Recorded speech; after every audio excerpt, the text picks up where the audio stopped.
Bapak Iswanturi, bagaimana? Iya, Siap? siap Pak, siap Pak. Wah, tadi katanya Ya, hujan mendung gitu.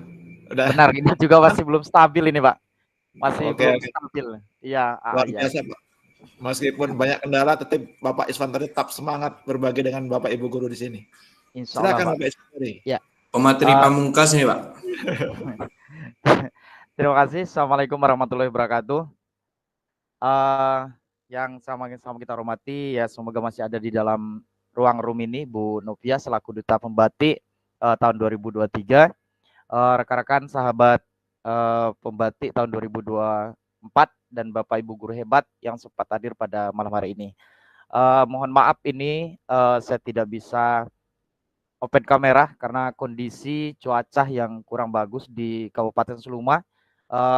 Saya ini di bagian hilir, jadi memang kondisi sinyal dan jaringan itu kalau sudah hujan itu agak sedikit lebih parah dibanding mungkin tadi Bu Mika kayaknya. Ya, ini mudah-mudahan masih bisa share screen. Saya coba ya, untuk menampilkan presentasi saya. Ya, terima kasih Pak. Ya, nah ini Bapak Ibu, saya mengambil judul itu adalah pemanfaatan MPI dalam pembelajaran berdiferensiasi. Ya, kenapa saya ambil judul ini Bapak Ibu ya?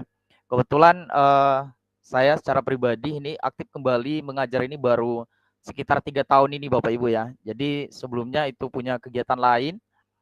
Jadi di 3 tahun ini saya mencoba kembali dan kebetulan ini di sekolah baru juga Bapak Ibu. Nah, jadi makanya di sini saya angkat tema atau sebuah topik itu adalah pemanfaatan MPI dan ini adalah pertama kalinya ya saya belajar menggunakan multimedia pembelajaran yang interaktif dalam sebuah pembelajaran seperti itu Bapak Ibu. Next Pak, terima kasih bantuannya Pak. Nah ini sedikit profil yang atau menu yang saya buat di dalam proses pembelajaran kita pada pertemuan kali ini, berbagi praktik baiknya Bapak Ibu. Itu ada profil, tujuan, pembelajaran berdiferensiasi, terus peran MPI dalam pembelajaran berdiferensiasi, terus langkah-langkah penerapan MPI dalam pembelajaran berdiferensiasi, kesimpulan, dokumentasi, dan terakhir itu saya sematkan link MPI-nya Bapak Ibu. Mudah-mudahan nanti bisa terbuka Bapak Ibu. Ya, next Pak. Nah ini sedikit profil saya Bapak Ibu. Jadi nama itu Zuantori. Ini untuk nama itu cukup singkat sekali Bapak Ibu. Terus ada embel-embel di belakang. Itu sama seperti Bapak Ibu, perjuangan juga. Terus tempat tanggal lahir itu di Durian Bubur, bisa dilihat. Riwayat pendidikan itu kalau untuk asli saya di daerah Seluma Bapak Ibu, asli orang Seluma seperti itu. Terus riwayat pekerjaan yang terakhir itu adalah sekarang itu adalah guru di SMA Negeri 8 Seluma, itu adalah guru fisika. Ya, next Pak. Nah, ini Bapak Ibu tujuan dalam pembelajaran MPI ini yang berbasis berdiferensiasi. Di pertama itu ya saya mengangkat bahwasanya menyesuaikan gaya belajar siswa. Terus yang kedua meningkatkan motivasi dan keterlibatan. Yang ketiga itu adalah menyediakan pembelajaran yang fleksibel. Yang keempat fasilitasi pembelajaran yang mandiri dan yang terakhir itu adalah meningkatkan pemahaman yang konsep dan kompleks. Ya mungkin bisa kita baca sendiri Bapak Ibu ya, karena waktu juga ini terbatas. Ya next Pak.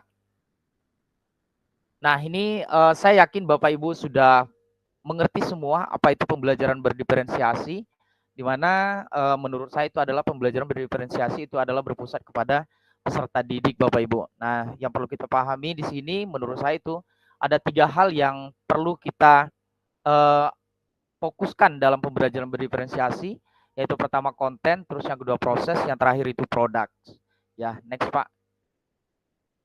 Nah, ini peran MPI Bapak Ibu dalam pembelajaran berdiferensiasi. Jadi ada 4 ini saya coba. Yang pertama itu MPI dapat digunakan untuk menyediakan materi pembelajaran yang bervariasi dan menarik. Yang kedua, itu MPI memungkinkan guru untuk menyesuaikan konten pembelajaran sesuai dengan kebutuhan individu siswa. Yang ketiga, MPI juga mendukung pembelajaran kolaboratif. Yang keempat, MPI memungkinkan evaluasi dan umpan balik yang lebih cepat dan tepat. Ya, jadi itu peran dari MPI pada pembelajaran berdiferensiasi Bapak Ibu. Ya, next Pak. Nah, ini langkah-langkahnya ini cukup banyak Bapak Ibu, nanti bisa kita baca sendiri. Jadi untuk langkah-langkah dari penerapan MPI ini pada pembelajaran berdiferensiasi itu adalah identifikasi kebutuhan siswa salah satunya. Nah, jadi di sini kita mengidentifikasi kebutuhan siswa seperti yang disampaikan Pak Purwanto tadi, bahwanya sekarang kita tidak boleh lagi memetakan siswa itu misalnya yang AA semua kayak gitu, BB semua. Jadi kita tidak boleh lagi seperti itu. Jadi kita sebagai pendidik itu harus benar-benar jeli dalam memetakan atau mengidentifikasi kebutuhan siswa itu sendiri. Terus yang kedua, merancang pembelajaran. Nah, ini kita sebagai pendidik atau sebagai guru, setiap awal pembelajaran atau setiap tahun awal pembelajaran kita diminta untuk merancang sebuah modul ajar terkait dengan pembelajaran yang akan kita lakukan, ya misalnya selama 1 semester atau 1 tahun ke depan, seperti itu Bapak Ibu. Terus gunakan berbagai materi dan sumber belajar dan seterusnya Bapak Ibu. Ya, next Pak. Ya, next Pak Junedi. Ya, ini masih terusan. Jadi yang terakhir itu ada 7 ya yang saya buat di sini langkah-langkah penerapan MPI-nya. Yang terakhir itu adalah kita melakukan refleksi dan penyesuaian. Ya, next Pak. Nah, ini Bapak Ibu sebagai dokumentasi yang saya lakukan sebelum saya menerapkan MPI ini seperti yang saya ceritakan tadi, saya baru aktif kembali intinya dalam proses belajar mengajar ini. Jadi saya masih menggunakan seadanya, itu menggunakan lab dengan kondisi alat yang sederhana seperti itu, alat-alat yang ada di sekolah kami Bapak Ibu. Karena sekolah kami itu termasuk sekolah yang kecil sehingga keterbatasan seperti itu Bapak Ibu. Jadi ini di beberapa kegiatan peserta didik itu adalah terkait dengan praktikum atau percobaan yang dilakukan peserta didik terhadap pembelajaran fisika. Ya, next Bapak Ibu. Next Pak, maaf. Nah, ini juga Bapak Ibu saya sudah mencoba melakukan juga pembelajaran berdiferensiasi itu di mana para peserta didik yang pertama itu bisa dilihat itu adalah pembuatan video pembelajaran. Jadi terus yang kedua itu membuat makalah, yang ketiga itu peta konsep, yang keempat itu adalah membuat poster. Nah, jadi di sini beberapa item teknologi yang saya coba pakai Bapak Ibu terkait dengan pembuatan video itu anak-anak menggunakan tadi capcut dan lain sebagainya seperti itu, terus membuat makalah ya anak-anak mungkin bisa memanfaatkan salah satu IT kita adalah komputer dan lain sebagainya. Terus peta konsep dan poster itu mereka baru menggunakan Canva Bapak Ibu karena sekarang kita sudah anak-anak sudah bisa mengakses Canva itu dengan intinya dengan bahasa leluasa dengan menggunakan akun ID belajar seperti itu Bapak Ibu. Ya, next Pak.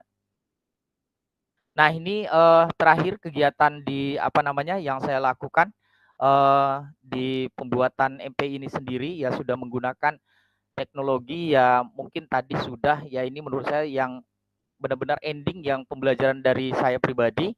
Jadi di sini anak-anak itu menggunakan Android mencoba aplikasi PET dalam proses pembelajaran. Jadi simulasi PET dalam proses pembelajaran. Nah, simulasi PET ini itu bisa digunakan ya orang eksak yang jelas yang saya lihat. Kalau untuk yang sosial saya belum coba melihat, tapi orang eksak ini bisa kita gunakan. Nah, jadi di sini simulasi PET ini sendiri jadi dari berbagai topik atau materi yang ada di pembelajaran ya itu insya Allah ada Bapak Ibu. Jadi anak-anak tinggal kita pantau lagi, kita berikan sama tadi kita kirim link PET itu sendiri. Nanti anak-anak akan mencoba mengoperasikan atau menggunakan aplikasi simulasi PET itu sendiri. Nah, di sini untuk kegiatan ini Bapak Ibu itu saya coba itu di gerak lurus. Nah, jadi anak-anak melakukan percobaan gerak lurus dengan menggunakan aplikasi PET. Ya, next Pak. Ya, next Pak Junedi. Nah, ini kesimpulan yang dapat saya ambil Bapak Ibu ya dalam kegiatan ini di mana pemanfaatan MPI dalam pembelajaran berdiferensiasi tidak hanya membantu memenuhi kebutuhan individu siswa, tetapi juga menciptakan pengalaman belajar yang lebih kaya dan bermakna. Hal ini mendukung tujuan pendidikan di bagian bawahnya apa ini? Ya, mendukung tujuan pendidikan yang lebih baik ke depannya. Ya, next Pak.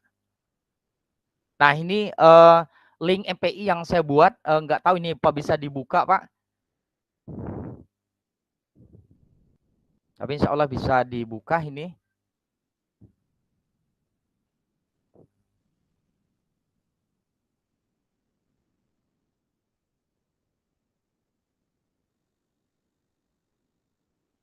Gimana Pak? Bisa dibuka nggak Pak?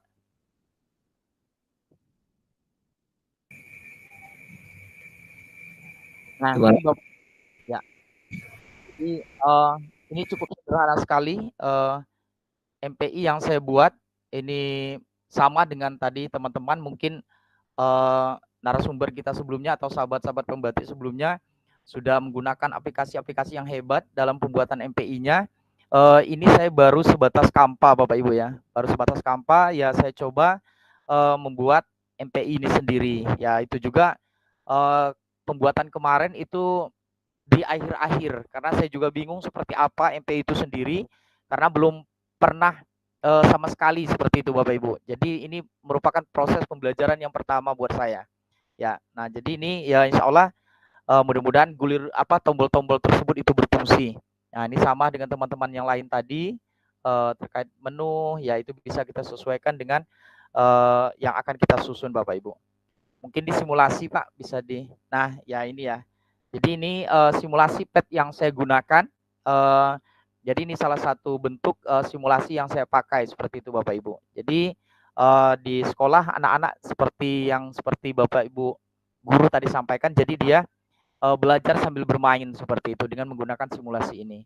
Nah untuk evaluasi itu saya sendiri mencoba penggunaan word wall. Ya itu juga baru pertama kali saya pakai di evaluasi penilaian di akhir itu menggunakan word wall seperti itu. Itu juga baru pertama kali Bapak Ibu saya pakai. Nah, jadi banyak hal yang saya dapat setelah saya mengikuti kegiatan pembatik ini Bapak Ibu, terutama penggunaan media-media dalam proses pembelajaran. Nah, jadi ini terkait dengan word wall yang sudah saya buat singkat sekali intinya seperti itu. Tapi ini ya saya sudah bersyukur seperti Bu Mika tadi masuk 31 besar di sahabat pembatik ini sangat tidak menyangka seperti itu Bapak Ibu karena masih banyak yang lebih intinya yang lebih hebat atau lebih bagus dari yang saya buat ini. Ya, ini itu Pak paparan dari saya ya kurang dan lebih saya minta maaf masukan mungkin atau saran dari Bapak Ibu guru hebat semua ini sangat membantu ya terutama dalam proses pembelajaran yang saya lakukan di sekolah saya. Ya akhirul kalam wassalamualaikum warahmatullahi wabarakatuh.